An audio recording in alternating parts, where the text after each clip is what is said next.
Welcome back to the Art Creative Podcast, everyone. Today, I'm excited to chat with Meghan, a talented wedding photographer whose work is defined by a timeless and cinematic style, with a focus on capturing her clients at their very best. Meghan takes us behind the scenes on her journey, from developing her unique vision and navigating the luxury wedding space to her meticulous approach to lighting and styling. In this episode, she shares invaluable tips on creating client connections, refining your artistic voice, and building a business that really reflects your passions. Whether you're aiming to elevate your work or break into luxury weddings, Meghan's story and insights offer inspiration and practical takeaways. I'm so excited for you to jump into this. Let's get into it.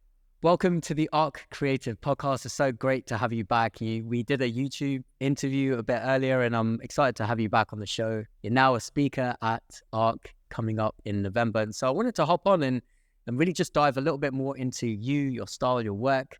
But before I do that, I wanted to kick off with a wedding that I was shooting. It was at the Fairmont Pacific Rim. And down the hall was another photographer shooting a wedding. So I went to look at who was shooting this other ballroom wedding. There was like, everyone was having dinner. And I walk in and it was you. And that was so cool to see you in your element shooting a wedding. I definitely caught you off guard, I think. Do you remember that? I think it was back in August. Yeah, I remember that. My brain was doing, I was so focused on whatever I was doing that you came up behind me and I had like a slow stutter in my brain because I had a different second shooter and I was like, what? That's like, did I ask? Oh, I remember Yeah. what I said now. I said, okay, I've done the details. What do you want me to work on next?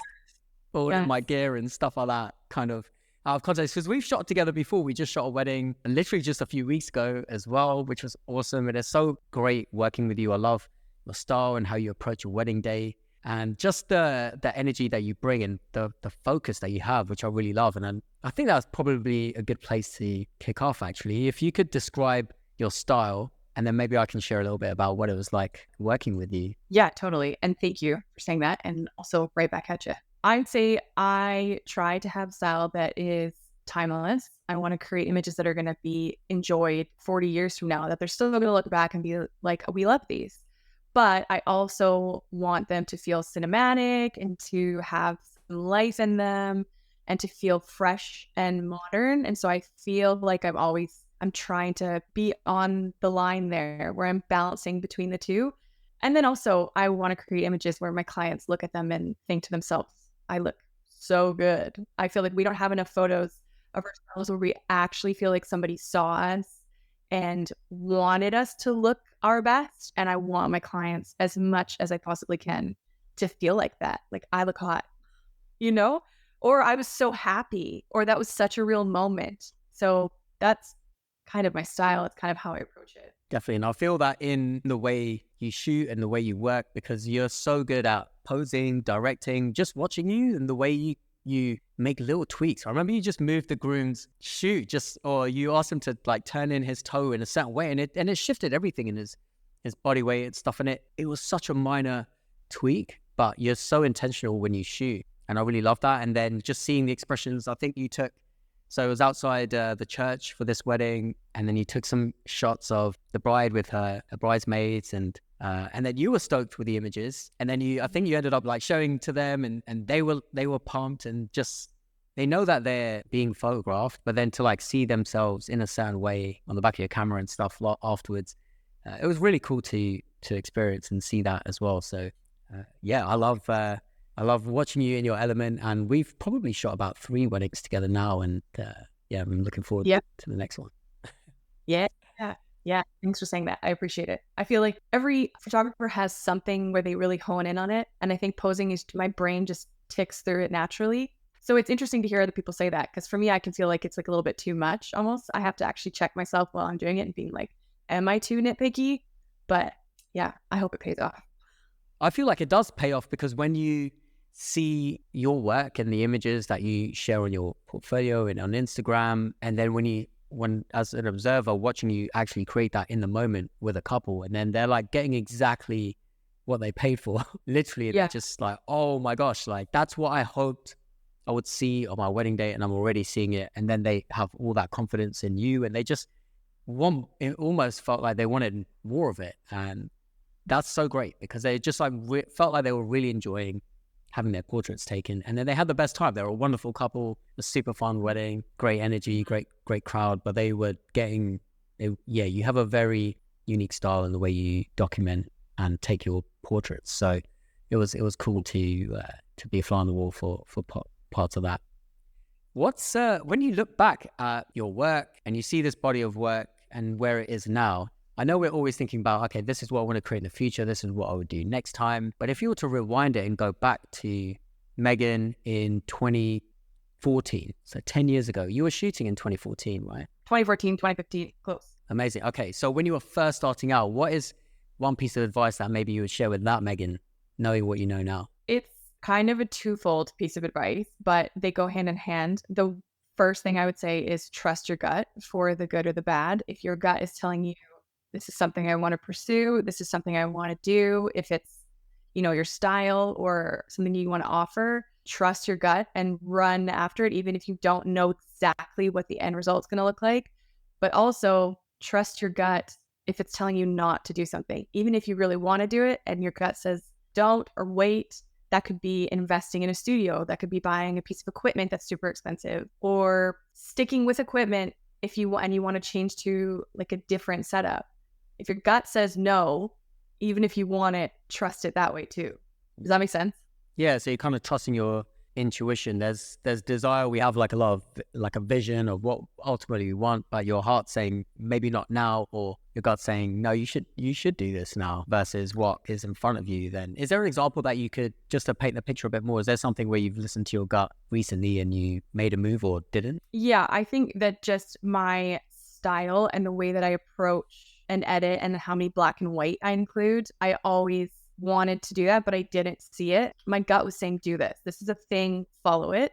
But I wasn't really seeing it. And, you have conversations with clients and some of them really love it now because I feel like people kind of associate me with black and white a lot of the time. Clients do anyways. But there was a period of time where I had clients saying in a consult, we don't really want that many black and whites. Like, can we have all color? And I had to trust my gut and keep moving forward and know that I would get to the client that liked the style that I was delivering.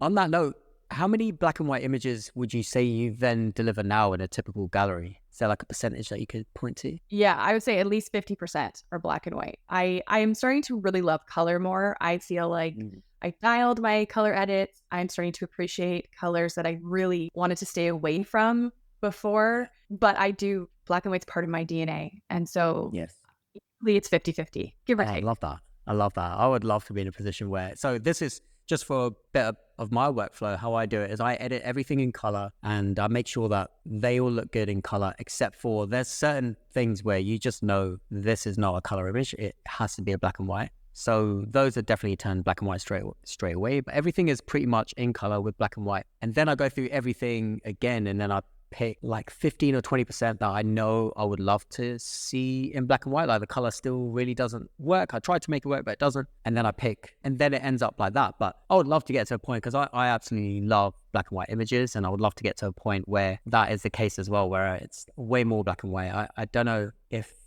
maybe 50-50 is a standard that I would aim for. But what would you say to me or somebody who wanted to introduce more black and white imagery into their body of work because they see that for themselves too? What's a good way to make that happen? That's a good question. I think A, show what you want to shoot. So show more black and white. And B, have those conversations with your clients. Our consults we're educating our client. We're showing them who we are, how we shoot, what our approach is. And sometimes they know a lot about it and sometimes they don't know anything about it. And so for me, I'm letting clients know that I'm offering you something that I've very carefully curated. And so if an image is in color or black and white, I've chosen that edit to make that image the best possible version of itself that it can. And the other side of it is that sometimes really beautiful moments happen in, excuse my French, really shitty lighting. So if you make it color, it takes away from it. When it's so organic and you just can't control everything. And then there are also times of the day where I let them know ahead of time, I'll feature more black and white, like the reception. We have less control over reception lighting. And sometimes I'll offer more black and white at that part of the day because it's more flattering to skin tone. Now, I still offer a lot of color for reception, but I will have more black and white than, say, portraits or ceremony. Getting ready, I also will offer maybe a little bit more black and white because, again, We can't always control the lighting, and I can move them into a beautiful space, but sometimes they're just things that we just can't get around.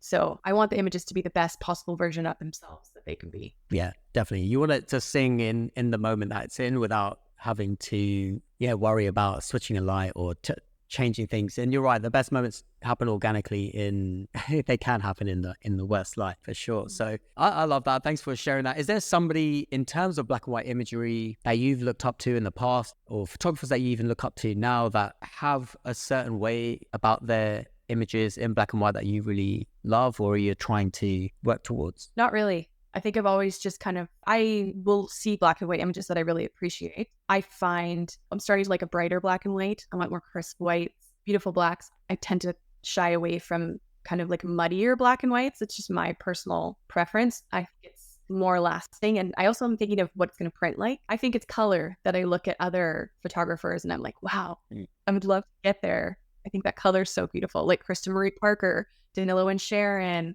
I love their color. It's just so, they're very different, but they're both really beautiful the way they handle it. Yeah, I love that. Very cool. Very cool. Is there a moment in your career where you felt like this is my style, this is who I want to be, and this is going to shape the career that I'm going to have, if those were the thoughts? So, or did it happen organically to get to where you are now? I think it was a little bit of a process, but there are specific moments that I can look back and be like, oh, where it clicked, where I said before about trusting your gut and like following it. There were markers where I was like, this is it. Like I shot a wedding at Poplar Grove. We've talked about that before. And I think it really changed things for me. But there was an image in it that I wasn't really drawn to it until a year later. And she's wearing, I can't remember who the designer is, but she's wearing this like beautiful white dress, but it's like linen and low. And she changed into it. She has these like really insane cross earrings. And she just like looked at the camera and I just hammered her with flash. And I shot it and I was like, it's cool, but I don't really love it. And I came back to it like a year or two later and I was like, dang it, that's me. Like, I was like, oh, that's it. And then also shooting with my best friend who designs veils, we would do these like styled shoots and we would shoot with flash. And every time we did it, I was like, this feels like me. Like we're doing things for her to create these images for her, but it's also giving me room to like stretch and play. Yeah. So I think it's just markers like that where something happens and it feels right. And so you want to chase it. Totally. Okay, great. I want to go back to, definitely want to talk about veils and style shoots and things like that. But this image that you saw and you said, and you came back to it a year later, was this a deselected image? Like you didn't deliver this image, or you liked it enough at the time to deliver it, and then when you look back at it, you realize that was you? Like, well, how did that happen? I definitely delivered it. I knew that client, she was so like, she had her own style. It was like beautiful. She was like outside the box. Like I hadn't had a bride show up. I'm talking earrings that were like, I want to say like 3 or 4 inches, like huge. Like she just so fashion forward and so utterly herself. And then she just like looked at the camera and I was like, this is the type of person I want to photograph. This is the type of couple I want to photograph. They're so comfortable. They're so happy to be photographed, but it's not about being photographed.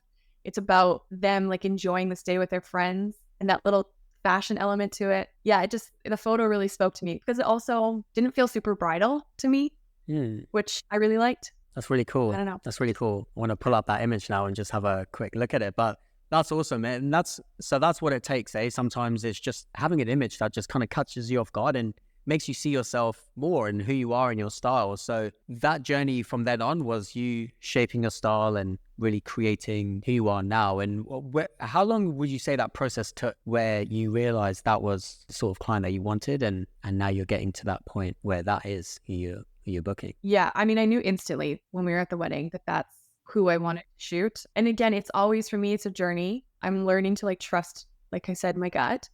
And I think it's constantly a process of tweaking my approach, what I'm showing, what I'm sharing, how I'm speaking to get to that specific client. And sometimes I connect with somebody who I love shooting their wedding, but I know that I need to shift a little bit. It's like a further tweak is needed to get back to that person. It's just constant trial and error. And even when I shot that flash photo, obviously I use flash all the time now and I'm like into flash, but it took me even a few years after that to come back around to flash. I just did that out of necessity because there was no light. And then I was seeing these brands shooting, and I would have conversations about people saying like, it's kind of ugly. But then my best friend and I were like, there's something here. There's something here. We kept coming back to it. So yeah, it was definitely a journey. I mean, even still now, I'm shooting stuff and I'm like, I don't really like how I did that. Like, next time I want to do this. And sometimes I remember it in the moment and sometimes I forget and I'm like, dang girl, you said you were going to do this. But again, we're like imperfect people and it's a lot of trial and error and just giving yourself space to go through that journey and like evolve through it. Definitely. I want to pull back or draw back onto that time when I was shooting with you because I feel like it's reminding me of certain things that I noticed that I don't necessarily do, but I thought was so cool. So we were heading from, after the first look, we took some portraits and then we were heading to the church, right? And I remember you saying, I'm going to just say some things out loud. Please take a few notes of this moment or this detail or this portrait. And I thought that was so great because you clearly know exactly what you want. And then you know where maybe stuff didn't happen exactly how you want it to happen, but you're so thorough that you're taking notes. And I remember you using the little notes app to have a little checklist. And that's something that I don't do. I haven't seen many other people do when I've second shot for other photographers. And I really admired that. I thought it was really thorough. You know exactly what you want and you're really committed to it. You care a lot about your images and this couple's experience. And it was great. I really wanted to just share just a bit of an insight into the behind the scenes of what it's like to be with someone like you, on a wedding days. And I think it's cool to hear those behind the scenes. So, okay, we talked about flash very briefly as well. And we don't typically talk about gear and what people are shooting with, but I'm kind of leaning into a little bit more. So I noticed that you don't use video lights or do you use video lights? Or could you share a little bit behind the scenes as to what you shoot with, kind of flashes that you like, and how you get the vibe of what you create on a wedding day? Yeah, that's a good question. I think I've run the gamut of lighting. I have been fully natural light. And then I was getting, I don't know, like these LED lights that I would like pop up on a stand and use video light in combination. I graduated from a commercial photography program and we always used pro photo gear. It felt intuitive to me. I started shooting Nikon and then I switched to Canon and Canon was just like so much more intuitive to me, but their flashes weren't. I found them so frustrating. Also found them not consistent, not powerful enough. And then I got a couple other, like I said, like LED lights. I tried a bunch of stuff, but it was never consistent enough. It was never as strong as I wanted. I just felt like I could not rely on it. So I got to the place where I invested in a pro photo kit, which I think that some people think is insane for weddings. And it probably is a little bit because they're quite expensive. And if it gets knocked over by a guest, like that's heartbreaking. I mean, I have insurance, but you're carrying around like extremely expensive gear in the reception space where like anything can happen. But I also shoot like every once in a while a little bit of commercial stuff behind the scenes, so I can use it for that too. But I just found that my Profoto kit is just so reliable. The flash, the strength is the same, the color's the same. It's just so consistent every time. And it's so intuitive to me. And for some people, that is the Canon gear that you can buy. Some people, that's Godox. They love Godox. For me, it was just always Profoto. It's just such clean light. I love it. My brain at a reception is pure chaos. Like if you could get into my brain, I don't know, I hope I don't look like that when I'm shooting, but I'm constantly problem solving. My expectations for myself, I don't love it, but I feel like they're higher than even like what a client expects. I put a lot of pressure on myself.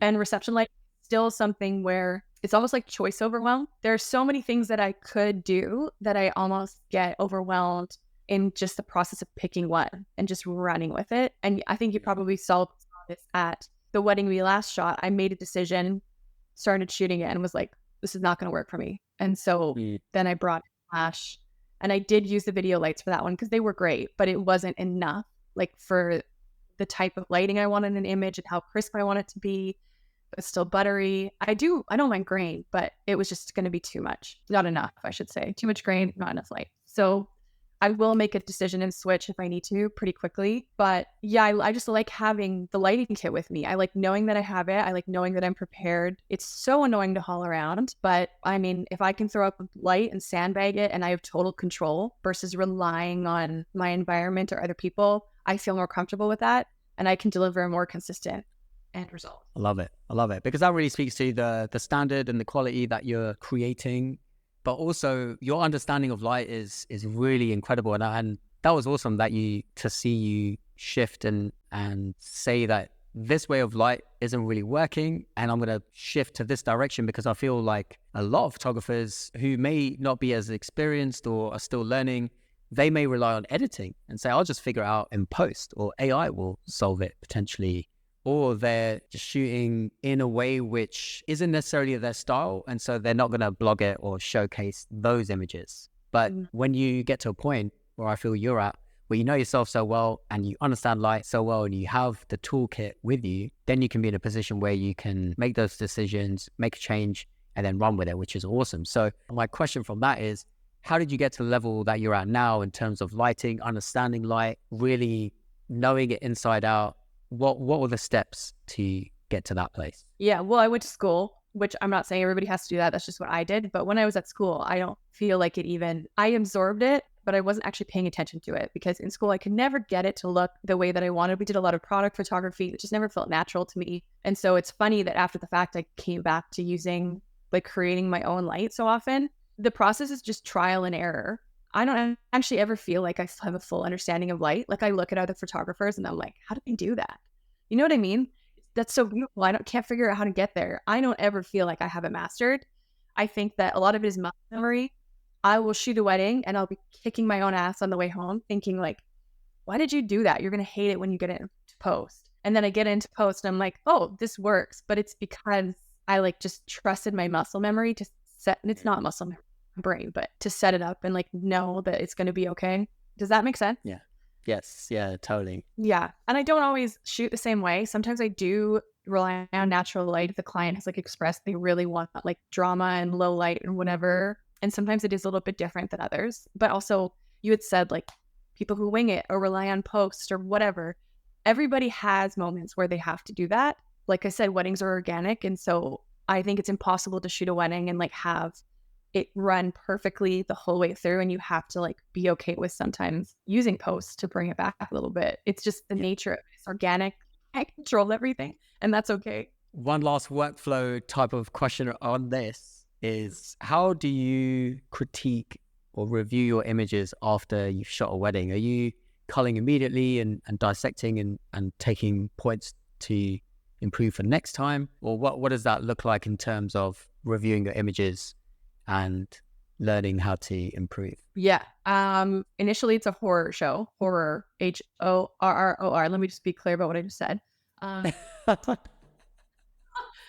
am so hard on myself to the point you need to go to therapy.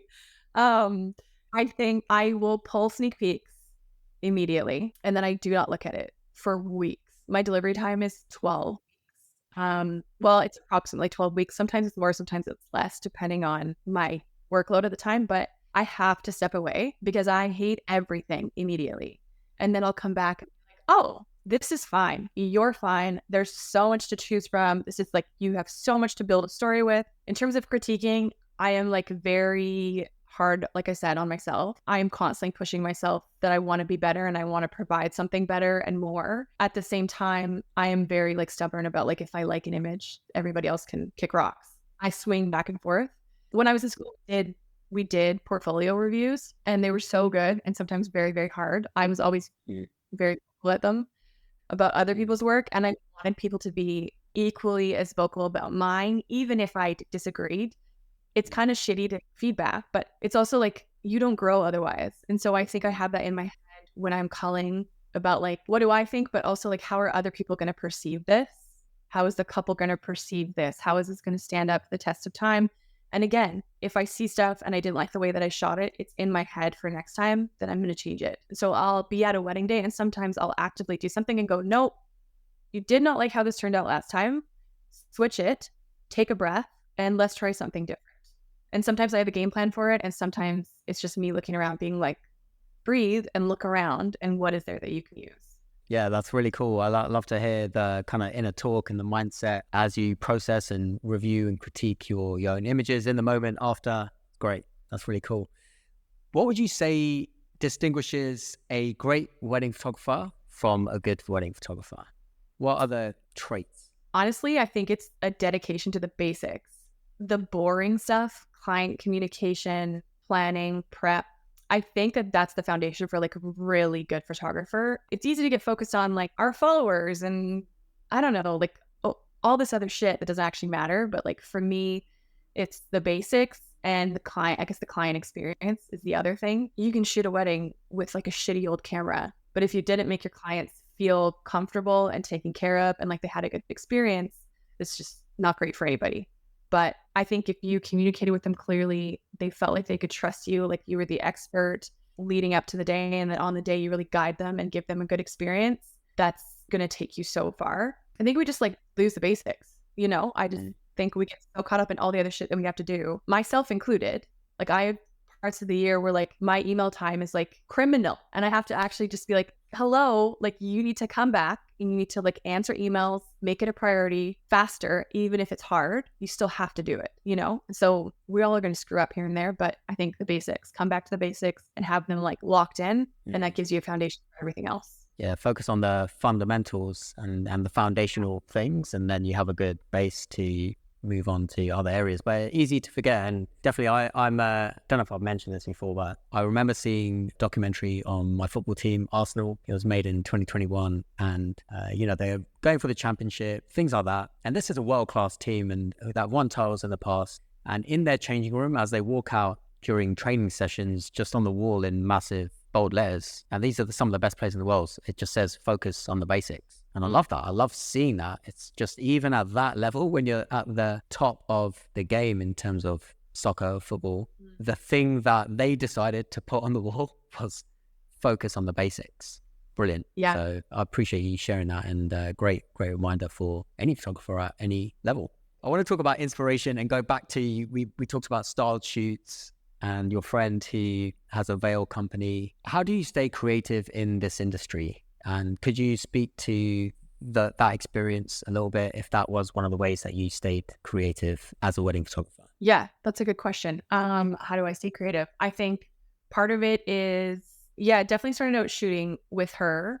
Her name's Katie. Her company's Jane Ryan, the collection. We would do these like lookbook shoots for her and just like content shoots. And we were best friends. So we would just get together and just like do crazy shit. And then sometimes it would be her idea and sometimes it would be my idea. But I think I now do that less because I just have less time for it. But I pull a lot of inspiration and like creativity from movies, from music. I think that I am like a little bit of a dreamer. Like I live my life, not like I'm in a movie. I don't have like main character syndrome or anything like that. But I think that when I'm viewing the world, I constantly like, it's crazy how many times a day I think, man, I wish I was a videographer. I wish I like created movies, because like I can see how beautifully this could translate into something. And I just am constantly, I'm constantly seeing that in life. And I get, like I said, music, I get like really, like I'll go to a wedding and like a song, I'll get hyper fixated on a song and it'll like color the entire way that I shoot that wedding. And it's usually like, it somehow always lines up with who they are. I don't know. It just works out. I'm really heavily influenced by music. And then I think also I love advertising for other companies. And sometimes I love it as in like, I hate it. That's terrible. Who greenlit that? Or, whoa, that's so smart. Like, how can I bring that into my own? And sometimes it's just like a glimpse of it. And sometimes it's just like, that was really cool. Like, hats off to you. I think it's important to get inspo, not from the wedding world, and get creativity, not from the wedding world. At least for me, that's how I feel like I work best. If I'm looking at other photographers' work, I drown, because they are so much better than me. They're doing so much better. They're so much more like technically talented, the way that they pose, the way that they find the light. Like, how do I get there? And then all you're doing is burying yourself. So I try to find inspo in things that are other than the wedding industry, and then somehow bring that in, if that makes sense. Definitely. I see you share sometimes on Instagram, even images or fashion that you love, and it's so part of your brand. Like you curate.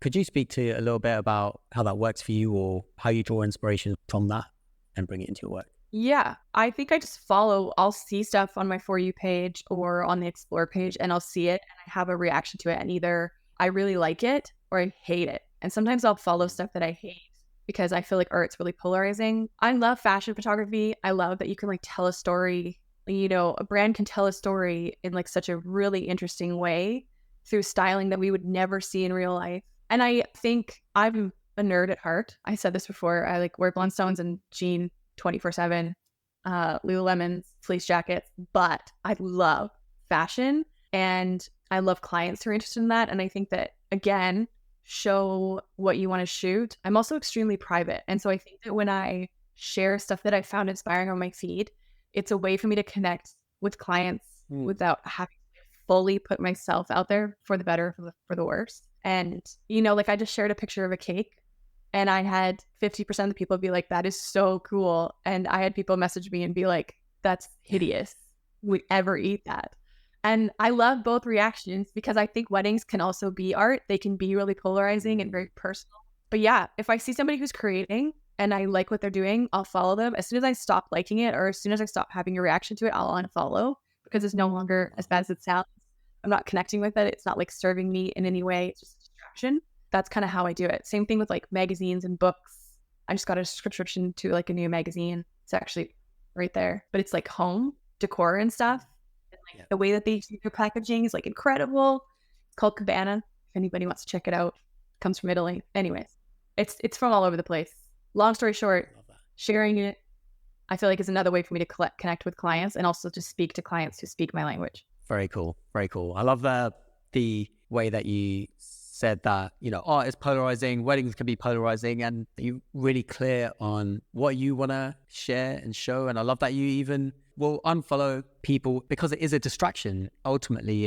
And sometimes I feel this is a trap that I fall into, is just looking at so many things and then it just spins you around and you get confused. Whereas if you can just cut out the noise and be really clear on what you like and what you don't and commit to that, makes life a lot easier. And so that's visually, that's a great reminder for me as well to be more intentional about what I'm putting in, because what you put in is often on a wedding day what can come out as well. So that's really cool. Thanks for sharing that. Back to the wedding day that we shot, because had another thought. As you mentioned, I think you Shazammed a song that they played, and was that a song then maybe that you would use to then cull to? Is that what you were saying earlier? You'll have a track and then that's the vibe. Is that what you would have done maybe with that track, or maybe it was just a track that you loved? That was a track that I hadn't heard in a long time, but I definitely do that. Like I shot a wedding this year and it was in an orchard in the Okanagan. And when I was getting ready, this guy in the States, he makes all these like videos and he works with a lot of ranchers and he does photography for them too. And it's like, I can't remember his name right now, but it's just insane. And he heard this song and he made I think I shared it to my story. He made a music video of all these girls dancing at sunset. And I just like had like such a visceral reaction to it. I found it like so inspiring. It just like really spoke to me. And I have that song. I'm kind of psychotic in that way. I'll repeat songs if I'm by myself, not when I'm with people, but I'll just play them on a loop. And so I was driving like through the Okanagan and these rolling hills, and I was going to this orchard wedding, and they were like so cool, and like it was in my head on a loop all day. And so I was shooting like singing this song to myself, and nobody else would be able to see it, but I can see it it's not like a Western song. They're like a British group, I'm pretty sure, but like you can see it. I can feel it in the way that I shot, how deeply that song was like in my head that day. And I think that can inspire you too, like with your posing. I'm trying to like evoke like a feeling that like replicates how that song made me feel. It's actually kind of scary how much my shooting is about me. It's what? Sorry? It's a joke, but I'm saying it's scary how much I'm realizing that my shooting is about me. Like, yeah. Well, Rodney Smith. Yeah, I mean, Rodney Smith said every photo is a self-portrait. Something along those lines. Don't quote me exactly, but I agree. It's just like, it's how there's a moment happening in front of you, or you're taking a portrait, whatever, but you're shooting in your way because that's how you see the world. And it's really about your vision. And I love that. It's something definitely to think about is this actually a self-portrait, or am I but the thing is, as a wedding photographer, they are choosing you for your style because in your images, they see themselves, and that's the connection. So that's beautiful. I love that. I was just going to say one more thing. Go for it. That's a conversation I will have with clients sometimes, especially if I feel like we're not a good fit. Now, there are different types of photographers. For me, I'm a photographer where like I'm shooting your wedding from the lens that I view the world. And I really like fall in love with my clients. And like I said, like music will like affect me on that day. At least for me, for photography, they have to like really connect with the way that you see the world and the way that you draw inspo and the way that you like create stuff. And because it's so personal to each photographer. And so sometimes communicating that to a client, especially if they want something different and you know they want something different than what you provide, is like so important. I don't know if that makes sense, but Definitely. You're shooting from your heart, and it's ultimately your yeah. body of work and what you wanna connect with them on that vibration, the same frequency, so that you're in alignment on a wedding day and you're shooting from your heart and your mind and everything. It just works and it fits. And that's the goal. Ideally, it's not necessarily that every wedding's going to be like that, but the closer you can get to it, and that's when you're like in alignment and you're just living the dream. I love that. And then if you have a music track to go along with it and you can have that in your head as you're shooting, that is so key. There's actually, before I shoot a wedding, I always listen to certain music. I try and get into a state of being so that I feel like I am my truest, authentic, creative self. I say certain affirmations. There's if anyone watching me would think this guy's like completely like lost his mind maybe or something, but I'm trying to tune into something, into my higher self, so that when I get to a wedding day, it's like, so very similar in that way in terms of the music. And we all have our own processes. And for anyone listening to this, I feel like get into or find a process that you can create for yourself that gets you to be your authentic self on the wedding day. Because I feel like that's truly where you'll create your best work. Yeah, So 100%. I agree fully. awesome. So on that note, you're speaking at ARC, experiences coming up, and we're not far away now. I'm so excited to hear you speak and share what you're going to share. Could you tell us a little bit about your presentation for those who are coming and those who want to learn more about you and what you're about? Yeah. I don't think I would consider myself as being in the luxury market yet, but it is something that I am actively working towards. I find luxury, like true luxury weddings, like very exciting. And it just seems like there's just so much opportunity, to create and push yourself and travel. So I'm not there yet, I don't think, but I am, like I said, working towards it. And so I have gone through a lot along that journey. And so for me, I just really want to be of service to people and share things that I've learned along the way that worked really well and that didn't work, that will hopefully, for anybody who also wants to move that way, will maybe help them get there a little faster and have a little bit more confidence in themselves and the way that they're moving. I think there's space for all of us.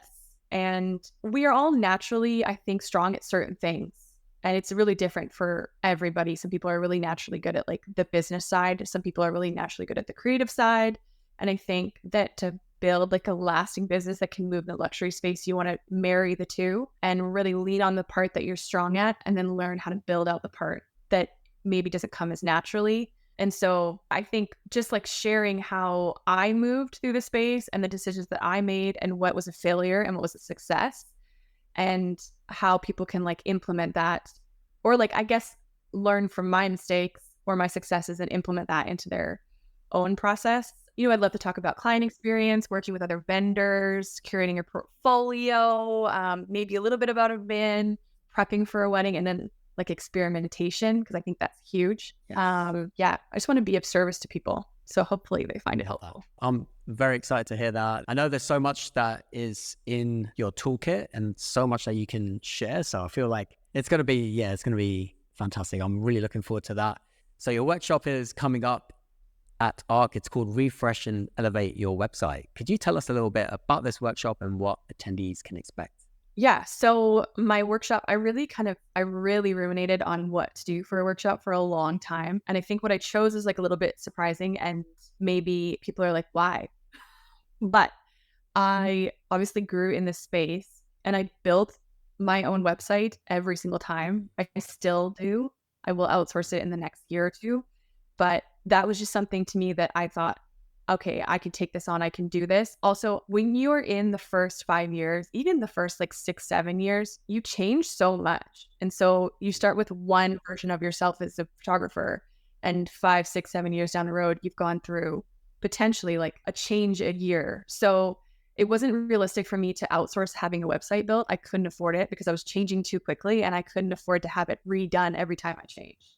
So I learned how to build it myself. I use templates. And then kind of like what I said before, it's been trial and error. So for me, what I would love to do for photographers who don't have the funds yet or can't allocate a budget to have a designer build a website and do copy, because that shit is expensive. It's definitely really necessary when you can handle it financially. But until you can, I just want to help people streamline their website to speak to their target clients and like really have a powerful experience for clients and have them have an emotional reaction to it and want to reach out. And doing that through the copy, like what you're saying on your website, how many pages are on your website, the portfolio you're choosing to share, how you're funneling them through the process of like getting in touch. For some people, it's really intuitive. For some people, it's not. And so I would just love to like do an audit for people and like provide suggestions for how we can like dial this in and like have a more powerful voice where we're speaking to clients. And then eventually they can outsource it to somebody who's like actually does website design. Totally. That's so cool. That's great I love that you said, it's obviously expensive to create a copy and to have a custom built website, but there are key things that somebody can do right now to just streamline that process and make it very clear to attract your target audience. So that's fantastic. I'm excited to see and hear you speak at ARC. I can't wait to hear about the workshop and how that lands with everyone. And I know it's going to be fantastic. I definitely want to pick your brain as well, specifically about my website, so that I can hone it in, because you have so much to share. And I love working with you, love seeing what you're up to. And I'm really looking forward to seeing you at ARC, Meghan. What does the next few weeks look like in terms of you, work, and preparation for ARC? Yeah, lots of editing. I'm working through my queue right now. I have one last wedding to shoot, one last engagement session, and then we're ready for ARC, and then take some time off for the winter. Well deserved. Little R&R. Yeah. Fantastic. Love that, Meghan. Thanks again for being a part of the ARC Creative Podcast. I'm looking forward to seeing you in November. Thank you. Thanks for having me. I absolutely love chatting with Meghan, and just hearing her wisdom on creating memorable, story-driven images is really a masterclass in capturing emotions. I'm honored to have worked with her on a few weddings. I look forward to doing many more. And if today's episode resonated with you, don't miss a chance to learn more from Meghan live at ARC. Connect with her online, and let's continue building on today's inspiration together at the conference. I'll see you there. My name is Sachin. Take care. Peace.